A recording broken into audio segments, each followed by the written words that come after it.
শুকরিয়া করলে আমাদের লাভ। লা ইন শাকারতুম লা আযীদান্নাকুম ওয়া লা ইন কাফারতুম ইন্না আযাবি লাশাদীদ। আল্লাহ বলেন যদি তোমরা শুকরিয়া করো নেয়ামত বাড়িয়ে দেব, আর যদি কুফরি করো জেনে রেখো আমার আযাব, আমার পানিশমেন্ট, আমার শাস্তি বড় কড়া।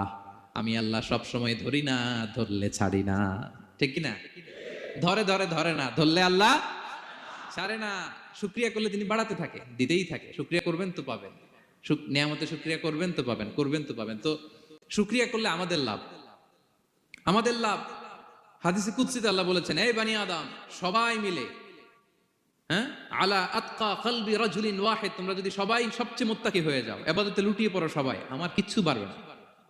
আর তোমরা সবাই যদি আফজারি কলবি রাজুল ওয়াহিদ, সবচেয়ে নিকৃষ্ট আত্মার মানুষ হও, পাপাচারে ডুবে যাও, আমি আল্লাহর ক্ষমতার 1 ইঞ্চিও কমবে না।